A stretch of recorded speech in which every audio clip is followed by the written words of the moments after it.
do you choose the oils you cook with? Hi, I'm Bernice Hunt, and I am a brain health specialist. I work with women just like you who are starting to notice a few memory and recall challenges, and I help you to stay sharp so that as you age, you can still travel, have fun with your grandkids, and experience new adventures without missing a beat. As a wellness coach, I see many people that are choosing their oils based on the price, the brand name, or just tradition. Now, you don't have to raise your hand, but if you're honest with yourself, that may be one of the criteria that you're using too. And I just want you to know that there are other things that you should be basing your selection on. Now, did you check out my video that I did earlier this week? It was on butter. So if you didn't get a chance to check that out, go onto my Facebook page, Keep Your Brain Sharp, and it's posted there and you can take a look at it. But today I wanted to go more into the things you need to look for when you're choosing oils to cook with, because they are important in terms of helping or hurting your brain. Okay, so the selection is really important. And you know, let's just talk about fats for just a minute, because fats are a good thing. Oils and fats are really the same thing. It's just a matter of the state that they're in, just kind of like water. When water is a solid, it's called ice. Well, when oil is a solid, it's called fat. You know, and then at different temperatures, it melts back down to oil. And you know, you can put oils in the refrigerator. There'll be oil sitting on your counter at room temperature in your cabinet. But if you put it in the refrigerator, it'll turn solid. Same kind of thing. So we're talking about the same thing. We're talking about fats and oils, okay, and things to cook with. But they are a good thing, and you need them, okay? So we're not talking about good versus bad fat so much as we're talking about more versus less. Because some fats you just need a little bit of. You don't need to overindulge in that.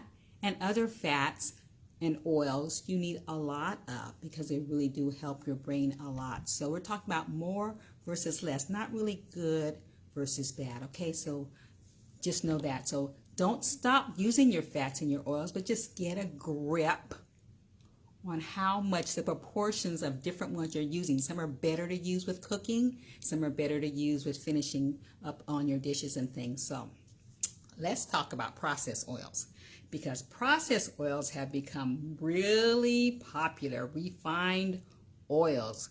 Back in the day, I remember my mom was using Crisco, and then it came to vegetable oil and Mazola oil, and now they have so many oils out there. Whatever kind of seed or nut you want, basically, they now know how to process and refine it and make it into an oil. And it's become very popular, and it's very appealing. Yeah, because it's very convenient. It stays room temperature. It stays at an oil. It doesn't have a taste or flavor to it. A lot of times you can get it with, they take the flavor out of it. It has a high smoke point so that you can cook those deep fried foods and things like that. It's plant-based, they're telling you. So you're thinking that's a good thing. Yeah. So it's very appealing to a lot of people. And also it's cheaper. You know, they can make it really cheap for you too. So that's some appealing things. But processed oils can also be deceptive. They really can be deceiving you. Is it really better for your body and really better for your brain? And that's what we're going to talk about. Now, one thing they do agree on is you don't want to keep heating them. You don't want to reheat them, because they're telling you that when you keep reheating it, it releases toxins and carcinogens and different chemicals out of there. And so you don't want to use it over and over and over. They agree on that, but I'm here to tell you, let's take a closer look at that. Because guess what?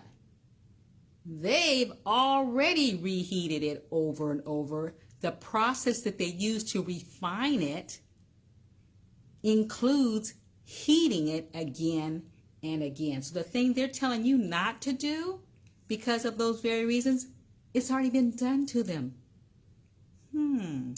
Yeah, they start off with temperatures like at 100 degrees Fahrenheit, but they go all the way up to temperatures like 500 degrees before they're extracting that oil. Extracting is that refining process they use. Instead of pressing the oil like an olive, you can picture yourself pressing on an olive and getting some oil out.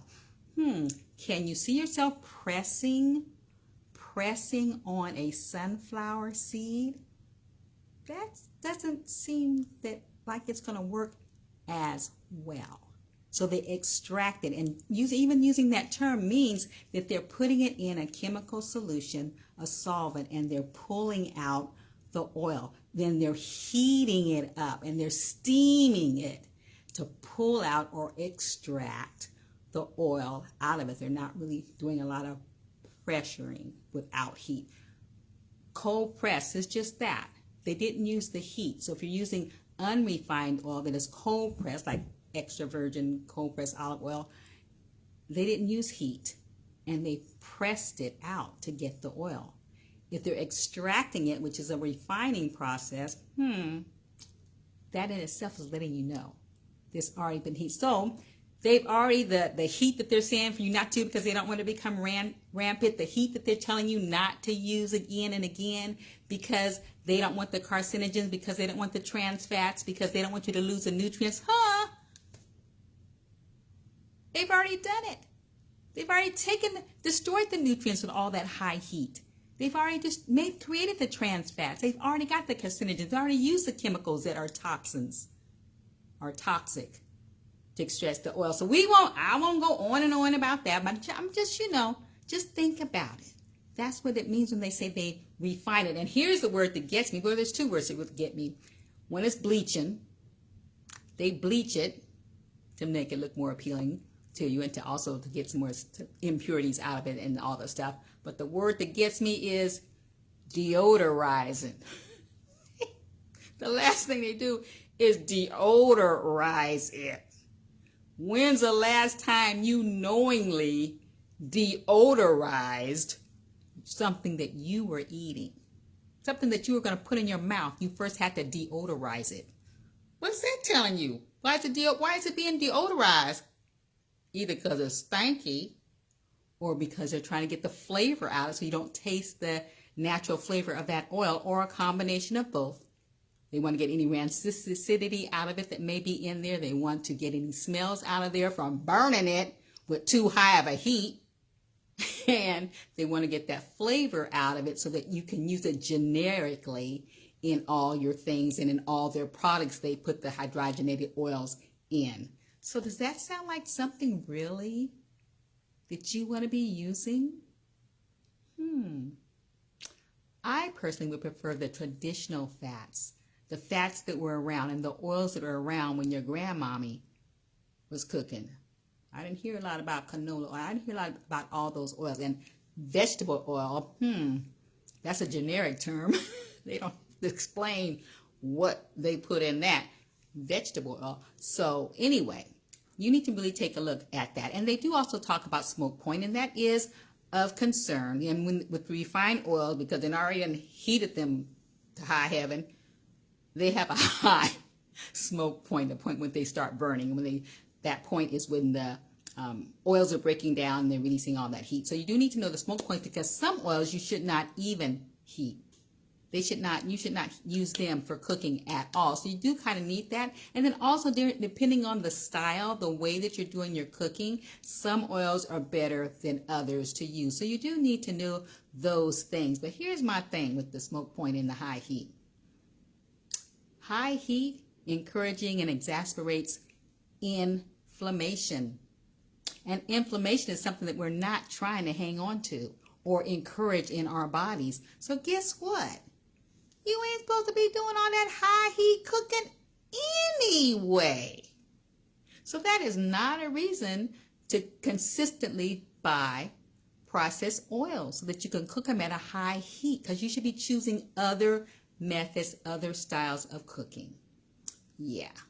Okay, but if you do want to know the smoke points, which is good to know, you want to know when the oils are going to start breaking down, because some break down some newer than others. And also, if you want to know what styles of cooking go best with what oils, you can go to my Facebook page, Keep Your Brain Sharp, and I have a chart there that lists the refined oils and the unrefined oils, and it has the smoke points, and it also has there for you suggested ways of using them when you're doing your cooking.